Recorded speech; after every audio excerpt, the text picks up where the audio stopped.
Comment immigrer aux États-Unis avec toute sa famille lorsqu'on n'a pas assez de moyens et surtout lorsqu'on ne désire pas s'endetter? Voici la question qui m'a été souvent posée et pour laquelle j'ai décidé donc de faire cette vidéo. Plusieurs personnes rencontrent ces difficultés. Tu as été sélectionné, tu as une famille, tu es certainement marié, tu as des enfants, mais malheureusement, tu n'as pas assez de moyens financiers pour pouvoir immigrer avec toute ta famille. Mais aussi, tu ne désires pas t'endetter et tu cherches des solutions.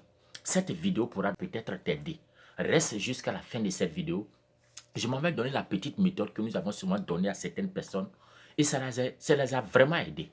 Alors si ce sujet est pour toi une préoccupation, reste jusqu'à la fin de cette vidéo pour ne rien manquer.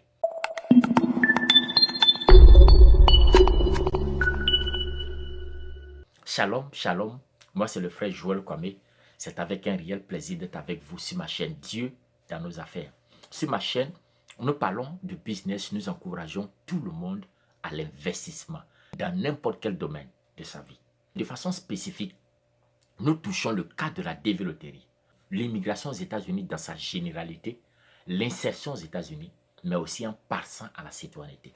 La particularité que nous avons sur notre chaîne, c'est que nous montrons à tous ceux qui investissent dans leur vie que pour pouvoir réussir réellement, il faut mettre l'intérêt de Dieu dans tout ce que tu fais. Et c'est là que tu verras la main de Dieu, tu réussiras certainement. Tu veux voyager, qu'est-ce que Dieu gagne lorsqu'il t'ouvre les portes des Nations Unies? Et c'est pour ça qu'il y a des vidéos qui touchent le côté spirituel et qui vous montrent comment impliquer Dieu dans nos affaires. Allez-y regarder ces vidéos, ça va apporter des déblocages véritables dans votre vie. Que Dieu nous bénisse. Avant toutefois donc de partir dans le vif du sujet, je m'avais dit comme ça que beaucoup de personnes s'interrogent pourquoi est-ce que nous sommes présentement absents un tout petit peu sur notre chaîne. Je m'avais vous dit comme ça qu'il y a deux raisons principales. La première raison, c'est le fait que j'ai perdu même ma caméra. La caméra, je l'ai égarée. La caméra que j'utilisais pour faire mes vidéos. Donc, vraiment, ça m'a mélangé. Mais aussi, la deuxième grande raison, c'est le fait que beaucoup de personnes, beaucoup de candidats nous ont confié leur dossier. Leur dossier, par la grâce de Dieu, Dieu est témoin, par la grâce de Dieu, jusqu'à présent, nous avons fait un 100%. Depuis même déjà, même lorsque nous sommes rentrés dans le mois de janvier, jusqu'à maintenant, tous ceux qui sont passés pour leur interview ont pris leur visa. Et ça, c'est vraiment une joie pour nous personnellement. Donc, quelque part aussi, peut-être que tu es dans une telle circonstance, tu attends ta lettre. Tu sais que tu es ignorant même sur la développerie, à part les quelques vidéos que tu regardes de part et d'autre.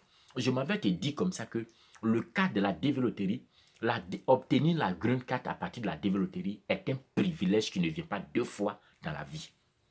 Alors, si tu sais que tu ne t'y connais pas réellement, si tu sais que tu ne maîtrises pas ce domaine, il faut t'attacher à certaines personnes qui pourront réellement t'aider. Je ne parle pas de nous personnellement, mais ça nous ferait plaisir si vous nous faites appel, c'est clair. Ça nous ferait vraiment plaisir de pouvoir travailler sur votre dossier avec sérieux.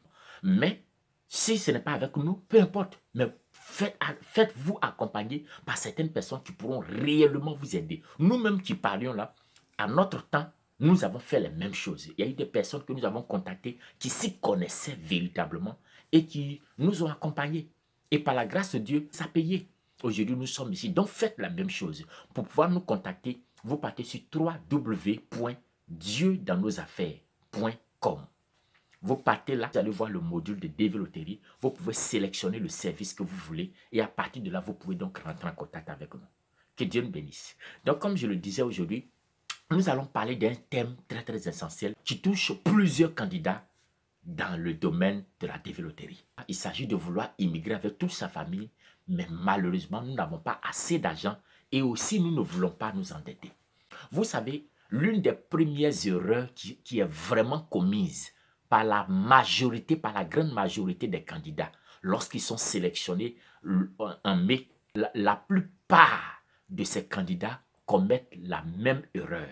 C'est que ces candidats ne mettent pas dans leur programme des collectes de fonds, comment obtenir déjà de l'argent. Non, la plupart des temps, ce qui déjà vient à l'esprit de ces personnes, c'est immédiatement, je dois comme ça remplir ma DS, je dois commencer déjà à chercher quelqu'un pour pouvoir me sponsoriser. Voilà déjà ce qui les préoccupe premièrement. Mais ces personnes-là ne mettent pas en place une vraie stratégie financière pour pouvoir déjà commencer à collecter de l'argent. Et malheureusement, Ces mêmes candidats, c'est lorsqu'elles arrivent, lorsque des mois ont pris déjà, c'est-à-dire des mois déjà en avance, c'est à ce même instant que beaucoup commencent déjà à réfléchir comment je vais faire pour avoir de l'argent. D'autres même réfléchissent sur ce sujet, mais de façon passive. Il n'y a pas d'engouement même pour dire, attends, je vais aller chercher de l'argent, attends, je vais aller collecter de l'argent. Non, ils sont assis de façon passive, ils s'attendent à ce que peut-être un miracle arrive lorsqu'ils seront donc dans les environs. Malheureusement, plusieurs à la fin vont s'endetter terriblement et va devenir demain une casse-tête pour toi. Donc, si au lieu d'aller donc t'endetter et autres, le premier conseil que je peux donner à partir donc de cette vidéo, c'est de dire que lorsque tu as été sélectionné à la DV Loterie et que déjà tu es en train de planifier déjà le remplissage de la DS, oui, c'est très bon de commencer à penser à ces choses. C'est très bon de commencer à chercher, mais qui va être mon sponsor? Mais aussi, c'est encore très bon de mettre déjà en place une stratégie financière pour pouvoir déjà collecter les fonds. Maintenant, allons-y maintenant encore très vite dans le sujet. Tu as donc ta famille, tu as été sélectionné, tu es marié, tu as même peut-être des enfants.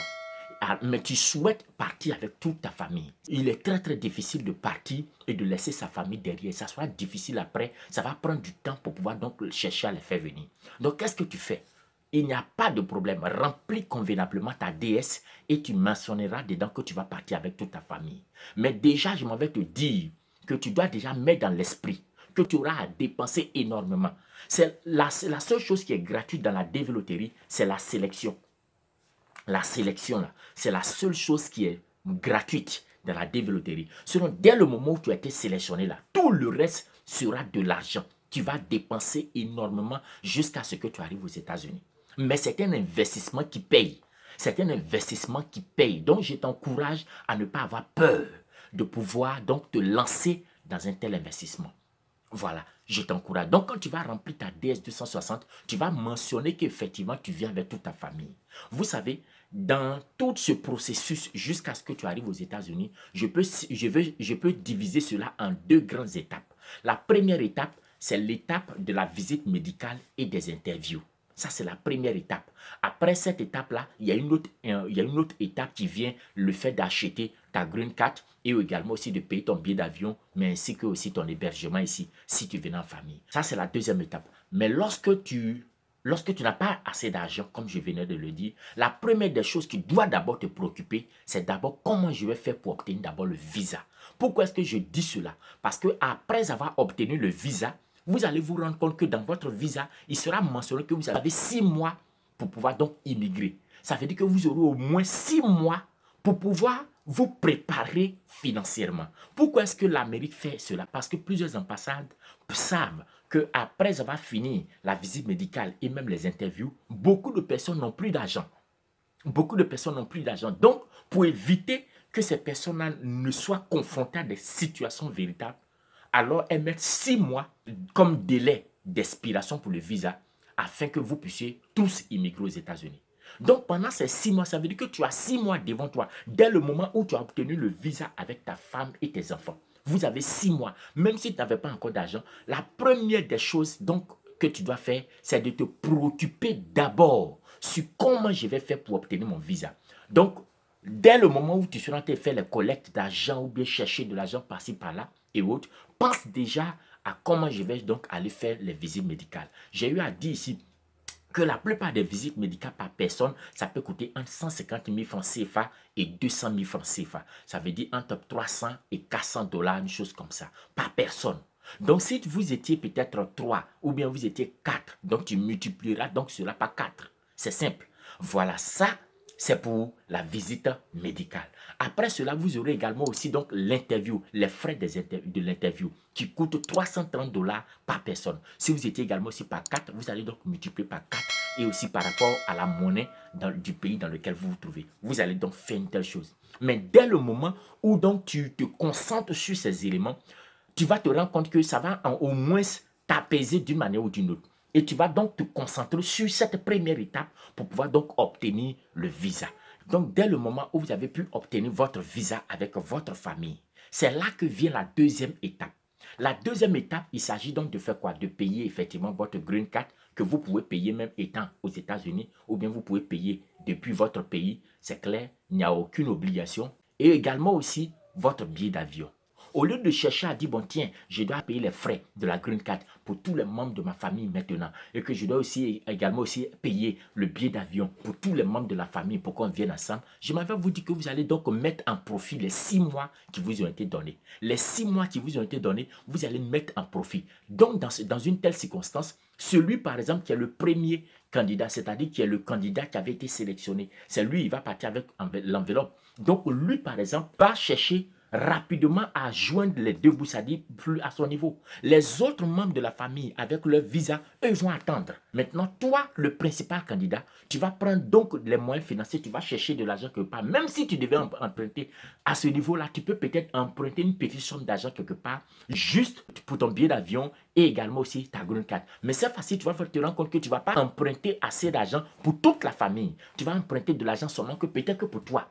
Donc, si tu devais, c'est un exemple, si tu devais passer, si tu avais besoin peut-être de 1,5 million pour arriver aux États-Unis, si tu devais prendre pour toute la famille 1,5 million multiplié peut-être par 4, vous voyez que ça allait partir donc dans près de 6 millions. Voilà. Et celui qui va te donner également aussi va peut-être te dire qu'il faut payer ça à telle somme d'argent. Donc tout cela, ça allait devenir après encore une cassette. Donc qu'est-ce que tu fais? C'est pour toi seulement. Même si tu n'as pas d'argent à ce niveau, tu peux peut-être emprunter pour toi seul. Tu empruntes pour toi seul. Et toi, le candidat principal, le premier mois dans lequel tu es, maintenant, après avoir obtenu le visa, tu mets cela en profit, tu descends aux États-Unis. Dès le moment où tu arrives aux États-Unis, déjà, je m'avais dit que étant seul, il est fort probable que tu sois au moins aidé. Tu auras quelqu'un au moins peut-être qui peut accepter de t'héberger. Donc, ça veut dire que ce n'est pas comme avec toute la famille. Parce qu'avec toute la famille, ça sera difficile qu'une autre famille vous accueille. À moins que vraiment vous soyez liés. Maintenant, si c'est une famille qui doit, par exemple, venir, ça veut dire qu'immédiatement, vous allez tomber ici. Regardez tous les frais que vous allez payer. Les billets d'avion pour tous les membres de la famille, mais également aussi payer les frais de la green card et venir encore en même temps tomber, louer un appartement, payer les factures. Ça sera difficile financièrement. Donc, qu'est-ce que tu fais? Tu mets à profit, vous mettez à profit donc les 6 mois qui vous ont été donnés. Donc, le candidat principal vient rapidement. Et comme je l'ai dit, même si tu n'as pas d'argent, c'est facile, tu peux emprunter ce petit argent-là et tu arrives aux États-Unis. Dès le moment où tu arrives seul aux États-Unis, je m'en vais vous dire que ça soit encore plus facile pour toi qui es seul que lorsque tu viendras avec ta famille en même temps. Ça sera plus facile pour toi. Donc, ça veut dire que déjà, tu es arrivé seul. Au bout déjà encore du mois, du second mois qui est là, où tu es déjà aux États-Unis, c'est sûr et certain que tu auras au moins ton numéro de Social Security. Et ce numéro-là va te permettre déjà de trouver du travail. Ça veut dire que déjà 2 mois ont été déjà bouffés. Il te reste encore près de 4 mois. Les 4 mois qui restent là, ça veut dire que ta famille est au pays et ta famille t'attend toujours avec impatience. Mais je m'en vais te dire que si tu n'es pas feignant, le plus rapidement possible, tu obtiendras donc un boulot.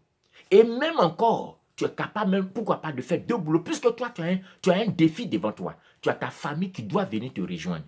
Et puisque tu as ta famille qui doit venir te rejoindre, tu as besoin donc de fournir plus d'efforts. Donc, au lieu d'aller t'asseoir seulement et de faire un seul boulot, alors tu peux faire d'abord 8 heures dans un boulot quelque part et tu t'en fais encore 8 autres heures quelque part dans un autre boulot. Je m'en vais te dire, ça veut dire qu'au bout déjà de près de 2 mois, 2 mois de boulot où tu fais double shift, on appelle ça double shift, ça veut dire matin tu allais travailler, le soir tu t'en travailles encore quelque part d'autre. C'est sûr et certain que même au bout de 2 mois, tu auras déjà assez d'argent pour pouvoir déjà payer le billet d'avion de tous les autres membres de la famille qui t'attendent dans ton pays, premièrement. Deuxièmement, tu auras assez d'argent pour pouvoir payer même encore les frais de la green card qui leur seront donnés lorsqu'ils seront ici. Donc déjà, tu as déjà sécurisé de l'argent. Et encore, il leur reste encore quelques 2 mois encore. Le troisième mois dans lequel tu seras ici, le 4e mois du mois dans lequel tu seras ici, qu'est-ce que tu fais? Tu as encore de l'argent pour pouvoir même encore faire quoi? Louer peut-être un appartement et maintenant les faire venir. Donc voici déjà la stratégie nécessaire. Ça veut dire que si tu sais que tu manques d'argent réellement, alors ne cherche pas donc à venir après avoir obtenu le visa. Ne cherche pas à venir ensemble en même temps avec eux. Eux, ils vont rester un peu au pays. Toi, tu t'avances rapidement aux États-Unis. Tu viens, tu travailles, tu trouves du travail le plus rapidement possible. Tu commences à travailler durement puisque tu as un objectif à atteindre. Et au bout déjà de 5 mois pour eux, tu les fais venir aux États-Unis. Lorsqu'ils vont venir déjà, mais ça te fera déjà 5 mois que toi, tu es déjà sur le sol américain. Ça veut dire que quelque part, tu as été déjà un peu intégré, premièrement. Deuxièmement, ils ont déjà un appartement qui est déjà préparé, où tu pourras donc déjà les accueillir. Et vous voyez que non, ça sera encore plus facile. Ça veut dire que vous ne vous êtes pas endetté véritablement pour pouvoir donc vous asseoir là. Voici donc la petite stratégie que souvent nous avons donnée à certaines personnes qui étaient confrontées aux mêmes situations, aux mêmes difficultés. Donc si toi également aussi tu avais les mêmes problèmes, ce n'est pas la peine donc de t'alarmer. Ce n'est pas la peine de t'alarmer. Concentre-toi d'abord sur la première étape, à savoir donc la visite médicale et l'interview. Dès le moment où tu finis, rapidement, cherche à venir toi seul. Les autres membres de la famille restent avec leurs finances, avec leur visa à la maison et t'attendent. Et toi, rapidement, tu viens. Pendant ce temps, les membres, même les autres membres de la famille qui restent là-bas, si d'autres, peut-être, si c'était la femme ou bien le mari qui était resté, lui également aussi commence à chercher de l'argent. Il continue toujours de travailler, il continue de mener toujours ses activités. Et pendant ce temps, l'autre déjà s'avance aux États-Unis pour chercher également aussi de l'argent, pour faire déjà deux types de boulot, pour gagner énormément de l'argent et immédiatement pour tout préparer afin que non, au bout déjà de 6 mois, qu'effectivement tous les autres membres de la famille puissent le rejoindre aux États-Unis. Voici la stratégie, comme je le disais, que nous avons donnée à plusieurs personnes de pouvoir utiliser lorsqu'elles étaient confrontées à de telles situations. Si donc c'était ton cas, pourquoi ne pas le faire? Et si quelque part ça vous a ouvert un peu l'esprit, n'oubliez surtout pas de me donner un simple petit like.